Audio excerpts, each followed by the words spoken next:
Welcome back to our special segment, Battle for Karnataka, where we take a tour of key constituencies in India's IT capital, Bangalore, and bring you the voices of the citizens from the ground on issues that matter because it's your voice, it's your mandate. Now, Chickpet is one of Bangalore's oldest areas. The word Chickpet literally means small market. Located in the southern part of Bangalore, the market is anything but small. The area has been a part of the city's culture for years now.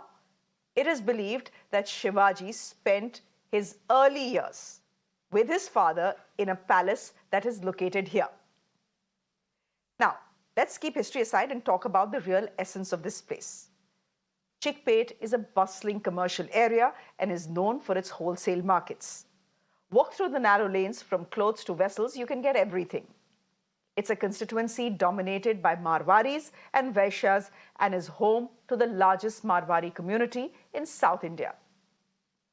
The area is the BJP's stronghold, but the businessmen and the residents seem to be unhappy with the poor infrastructure in the constituency. Not just poor infrastructure, uncleared garbage, overflowing drains, traffic potholes also have the citizens worried. Listen in to some voices that are coming in from Bangalore's Chickpet.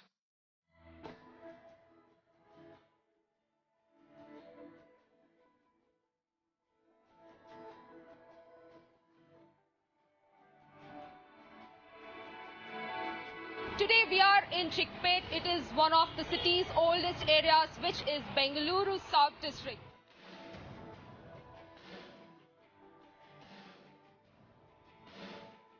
Marwadi and Vaishya dominate constituency where BJP has a strong hold of over 5 years. Now has a total of 3,04,108 voters.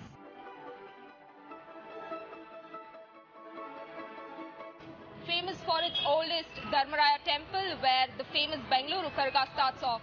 And it's also the famous for its wholesale and retail shopping, etc.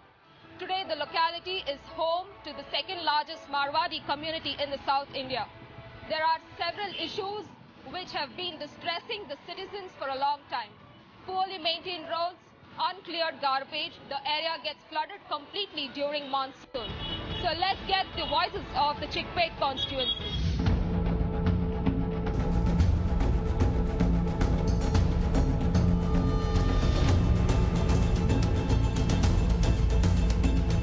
वो बारिश आ गए तो पानी जाने का थोड़ा मुश्किल होता है और आगे का रास्ता भी बराबर नहीं कर रहा। आदमी लोग को सहयोग करना चाहिए, आदमी लोग को फायदा होना चाहिए गवर्नमेंट से, ऐसी गवर्नमेंट आना चाहिए। अभी क्या भी संभाल सकता, क्या भी परेशान नहीं है। अभी इतना दिन हम लोग को परेशान रहे था, अभी आगे परेशान नहीं होता बोल के मेरा को विश्वास है।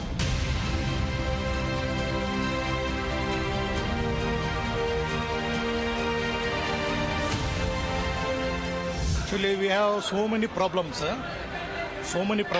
like when rain comes, water will flow inside. वो पानी पूरा अंदर आ जाएगा, जब बारिश पड़ेगा तो पूरा पानी अंदर आ जाएगा। और पार्किंग के लिए बहुत सा प्रॉब्लम है, अंदर आने के लिए 10 to 15 मिनट्स लगेगा। एक व्हीकल अंदर आने के लिए, पार्किंग के लिए 10 to 15 मिनट्स लगेगा। तो यहाँ कौन आएगा, 15 मिनट्स कौन वेस्ट करेगा इधर? तो इधर पूरा हमारा जो व्यापार है वो बिल्कुल कम हो गया है व्यापार, और कस्टमर आने के लिए बहुत प्रॉब्लम है इधर। We are facing a lot of problems. We are not getting any kind of Moolabhutta Saukharya, what we call. Since 8 years we are here, but no one is doing any good job in the Chickpet constituency. Same problem, hawkers. You can have a look there. Ondsala ನೋಡಿ ನೀವು ಬೇಕಾದ್ರೆ ರೋಡಲ್ಲಿ check ಮಾಡಿ. There is no footpath also for walkers. We are facing a lot of problems.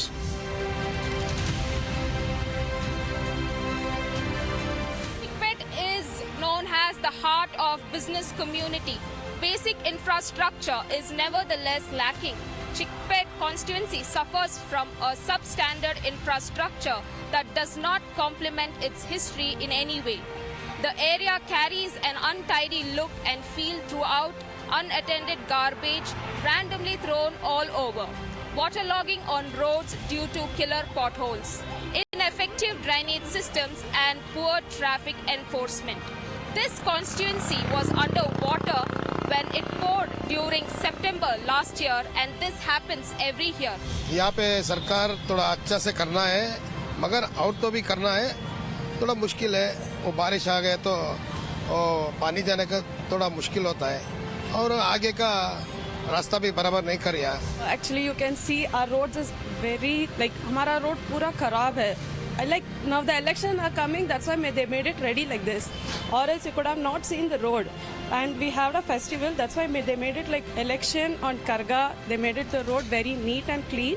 Or else the road was very horrible, dust. And main thing we have a problem is all the prices are getting high. अभी तक रहने का government के लिए मेरे को क्या भी फायदा नहीं हुआ, तो रोड तो बराबर नहीं बना। गवर्नमेंट उतना खास इंतजाम नहीं देता। मोदी का इसमें बोले तो नहीं, रोड को अच्छा करना बोल तो करिए था। और लाइट के बारे में लाइट भी उतना क्या खास नहीं है, फुटपाथ तो बहुत बड़ा कर दिया। मगर इधर क्या बोला था, गाड़ी बहुत है, इधर क्या बोला था, आजू बाजू चलने को भी बहुत मुश्किल है। आदमी लोग को बहुत परेशानी है अनी रोड से। बहुत बड़ा एरिया है, अलग अलग व्यापार लोग है, कम से कम थ्रू आउट कर्नाटका से कम लोकल और out of state, out of city से कम 1 लाख से 2 लाख तक आदमी लोग आ जाता है। हर एक चीज़ इधर मिलता है। फिर भी वो हिसाब से देख लिए तो कुछ भी इधर फैसिलिटीज़ नहीं है। बहुत गवर्नमेंट आके इधर भरवसा दे दिया, मगर अभी तक कुछ भी प्रॉब्लम नहीं हुआ है। फुटपाथ देखिए, वाइट टॉपिंग के बाद बड़ा फुटपाथ कर दिया, मगर व्हीकल जाने के लिए बहुत मुश्किल है। People have seen elections come and go, but the demand and expectations are yet to be fulfilled. Walking on the streets of Chikpet, we realize that people are expecting more from the representatives. Very basic things like water, electricity, good roads and safety. One more thing is notable here, that people are more aware of the taxes they pay and facilities they get from the government. We at Mirror Now will continue to follow the developments of this election and report on the well and mood of the people of Karnataka. With media journalist Manish, this is Toya Jakshi reporting for Mirror Now from Bangalore. Let me go straight across to Thoya Sakshi, who is joining us from Chikpet. Thoya, thank you very much and good evening to you. We've seen that report that you've sent us, and you're telling us that people in the constituency are not asking for much from their representatives. Are these representatives responsive to what their demands have been so far?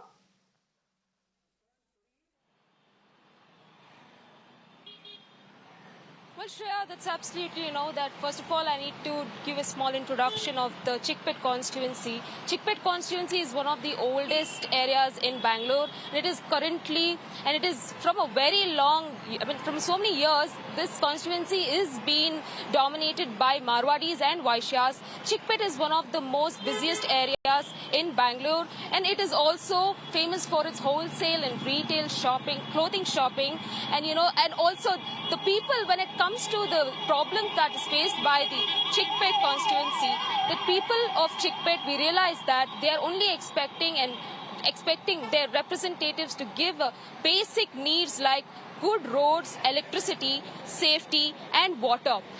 But here when we spoke to the people, they are very unhappy and distressing because till today they have never met their elected representatives in their constituency, because the problems that is faced by these people in the constituencies are the garbage which has been all over the roads, and the drainage system is completely distressing, and the traffic enforcement is really bad, and there are the killer potholes in this constituency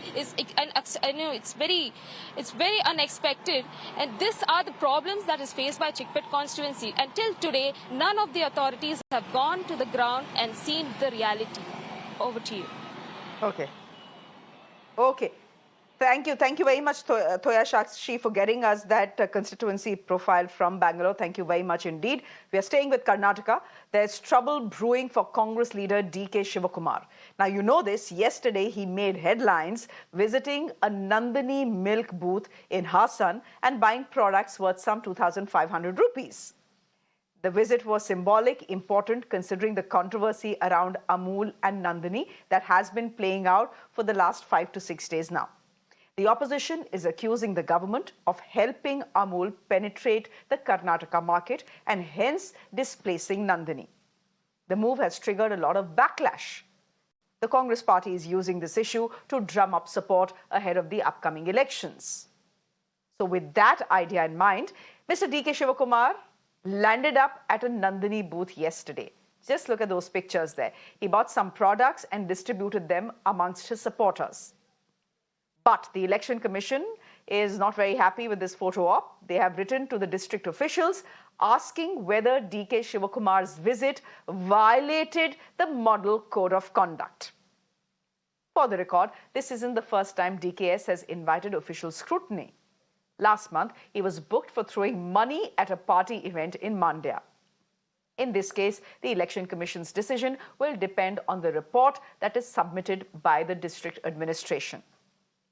I'm going across to Dr. Lakshmi Ashwin Gowda, who's spokesperson of the BJP, joining us on the broadcast.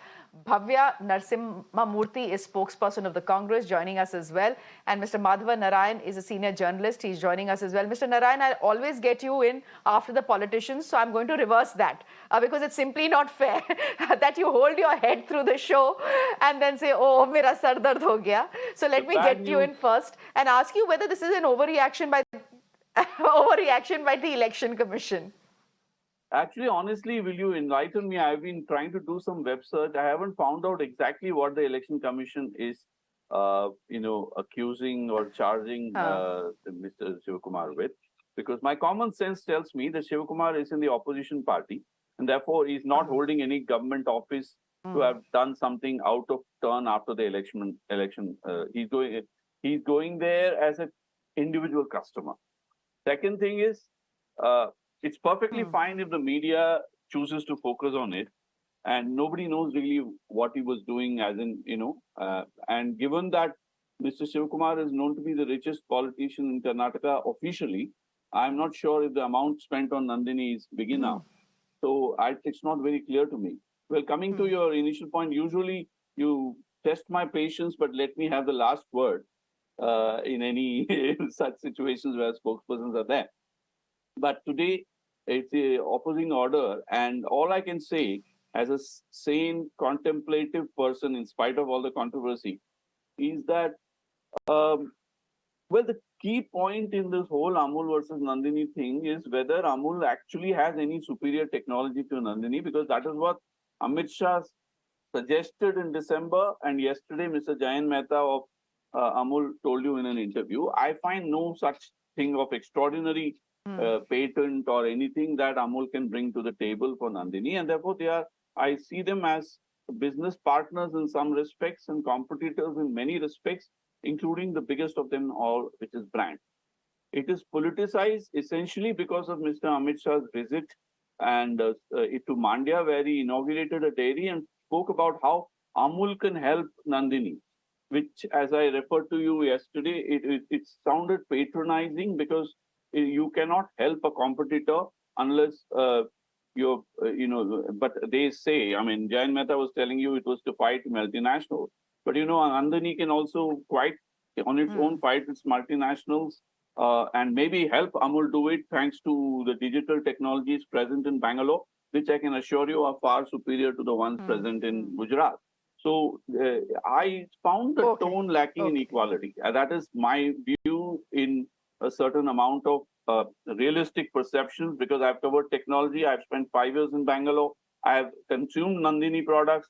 And I was joking yesterday that maybe Nandini's Garwar Peda should be sold in Gujarat. And that is the way to honor Nandini rather than take Amul to rural Karnataka. Because I can assure you Nandini makes excellent milk products, value-added products. And another way is for Amul to directly buy milk from Karnataka milk farmers, in which case the competing pressures of Nandini and Amul will improve the situation for the Vokaliga farmers of the Mandya belt, which can actually help the farmers. None of this is happening. And my own point, let me come to your specific question. The election commission is only raising the controversy in a manner that only adds to the Kannada pride narrative that the Congress is trying to build up. So my question is the BJP playing into the hands of Congress by and is the election commission unwittingly becoming a partner to the controversy?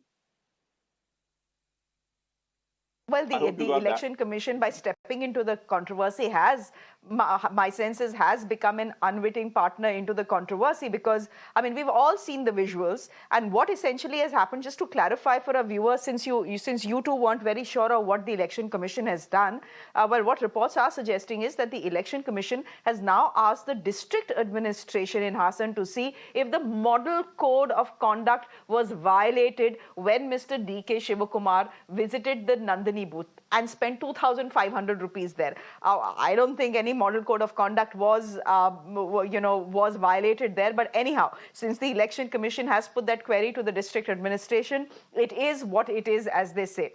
Dr.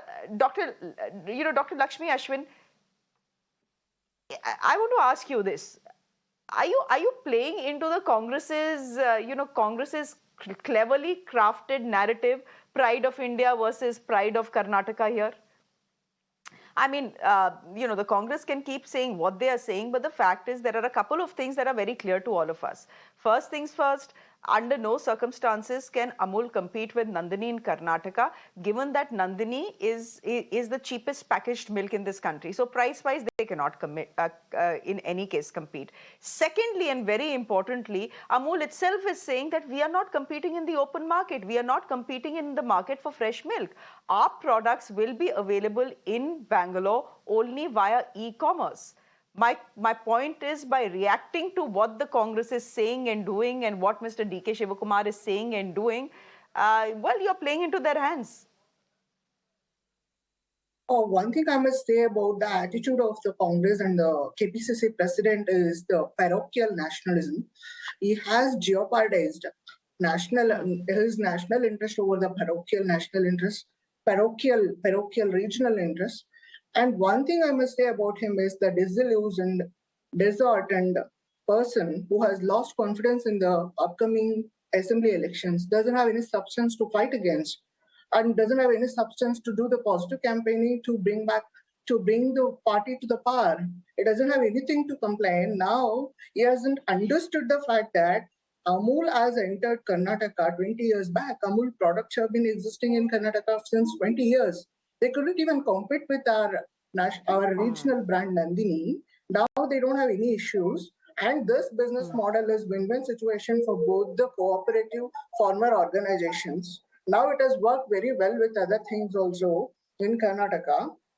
This is what we call symbiotic and synergistic relationship in the economic models. And it would definitely helpful for both the farmers. Okay. Now he is simply raising the issue, saying that now, as if Amul brand has entered Karnataka just a week back, and he has taken cognizance of the matter, and now he is exploding, and now is doing all that false, all sort of for spending all sort of pseudo allegations about the BJP government.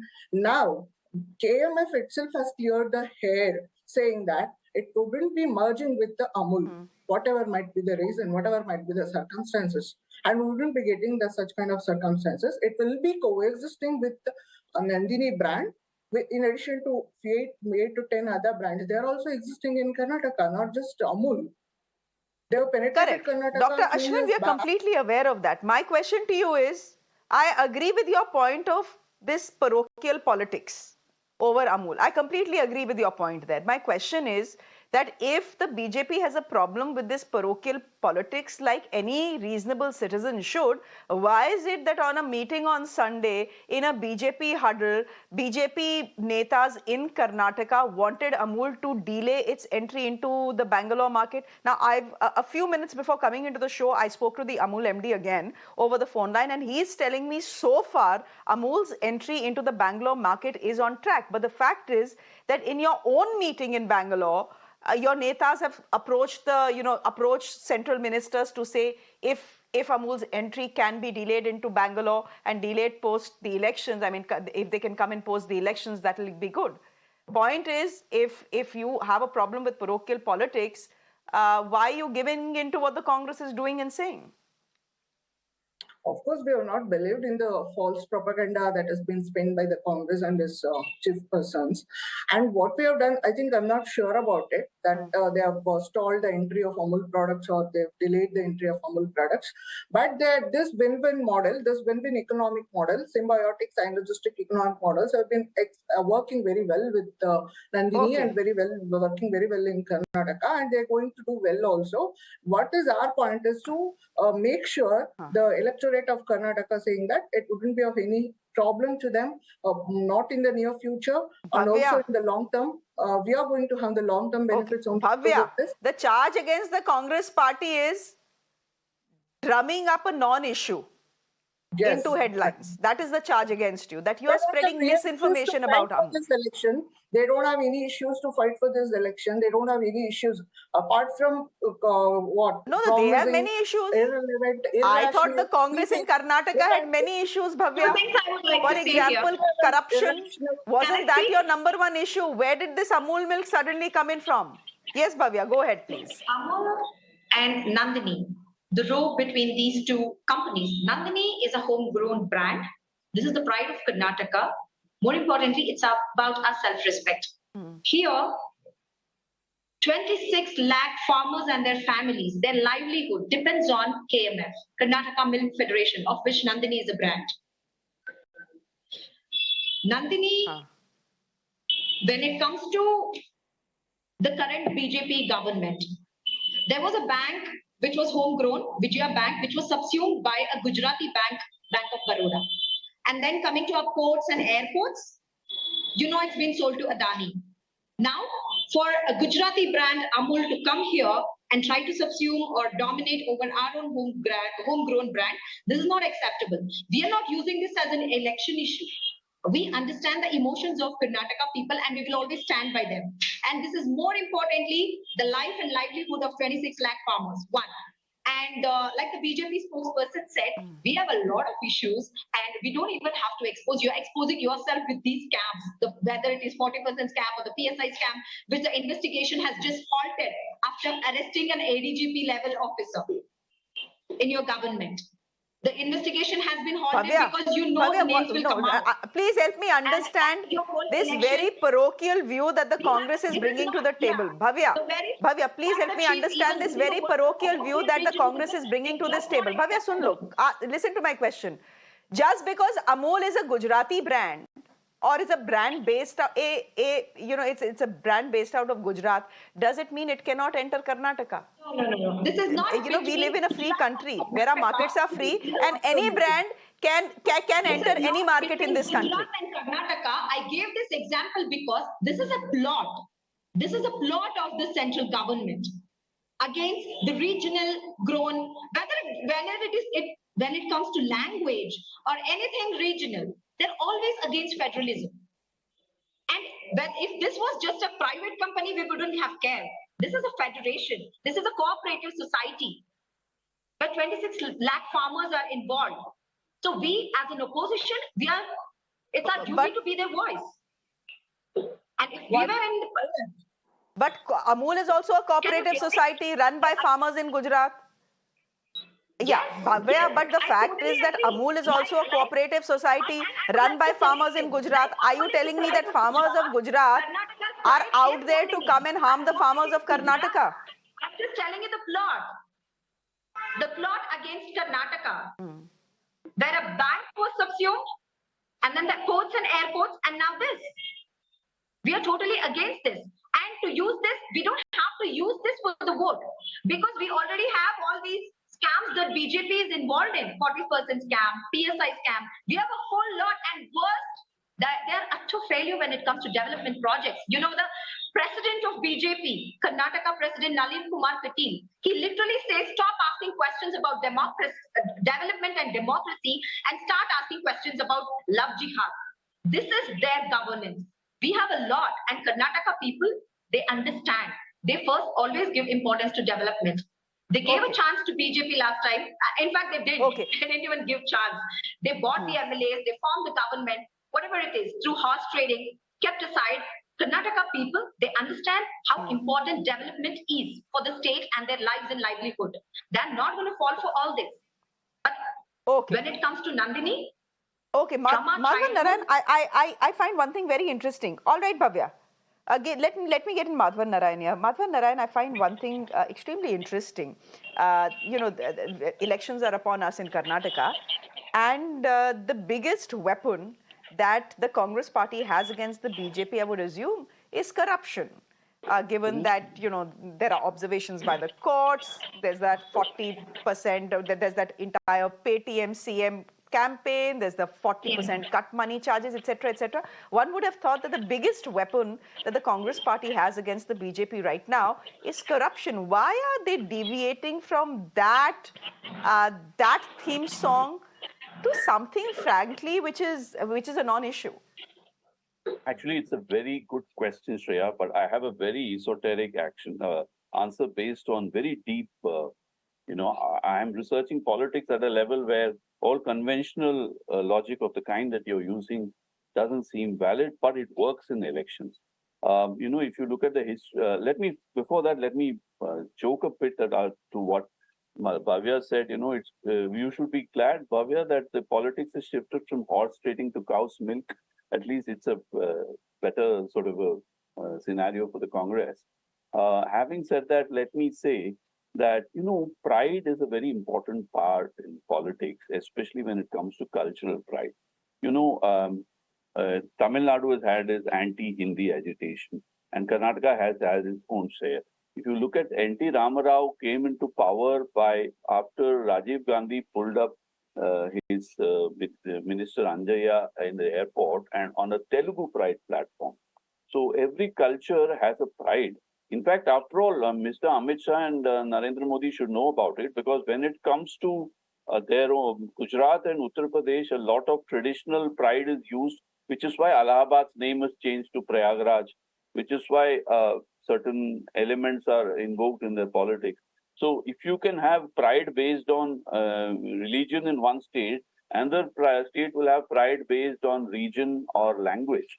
And because culture has many components, and pride has its electoral value beyond anything. The only way you can defeat pride is by talking reason in a manner that benefits a lot of people. Maybe Amul should start selling its products cheaper than Nandini, and I would suggest 40% cheaper, because 40% seems to be a favorite number in Karnataka this election. But, honestly speaking, Shreya, it comes to a very simple point. If Amul had quietly entered Karnataka and started competing with Nandini or collaborating with Nandini, as it has already done in some respects, nobody would bother. The key point to note, because I have actually met Dr. Varghese Kurian, I have covered agriculture for a business paper. National Dairy Development Board is the correct party to handle any meaningful cooperation. Amul is a player in the game. It is not a regulator or a facilitator. So NDDB has many brands, Avin in Tamil Nadu, Varka in Andhra Pradesh, Varka in Punjab, Vijaya in Andhra Pradesh, Vita in, Haryana, Paras in UP. So all these brands come under the NDDB umbrella.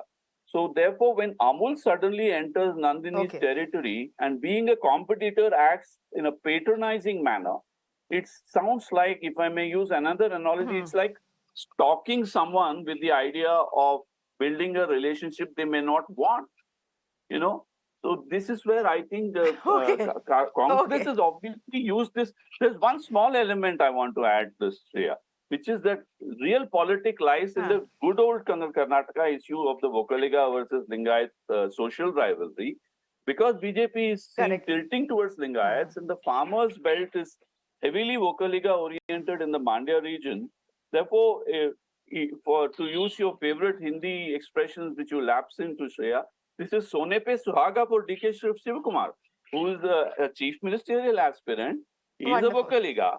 He loves the alternative brand issue, and he's going for the jugular. And the Amit Shah bowled a loose half-pitch delivery to him, because Amit Shah had no business to speak about Amul versus Nandini. because he may be cooperative minister, but he is a player in the political game. So Mr. Shivakumar has started hooking Mr. Amit Shah's short-pitch delivery, and it is for the BJP to contemplate. And you yourself suggested today that the BJP is on the back foot on this issue in Karnataka because regional pride and linguistic pride are part of a federal setup. You know, this is something that I have observed in politics. I've covered 6 elections. I know pride has this tendency to overtake rational things, even like corruption. Okay, so what we'll wait and watch is to see how many more trips Mr. DK Shivakumar is making to his nearest Nandini milk booth, because I'm sure this wasn't the first or the last visit. We'll leave it there for the moment. Thank you very much all for joining us. I'm slipping into a quick break on the show. There's more coming up on the other side. In fact, Dr. NK Arora is joining us on the other side to tell us what we make of all the fever and sickness we are seeing around us. Is COVID back? Are we talking about a 4th wave? Dr. NK Arora joining us to speak about that. Do stay with us.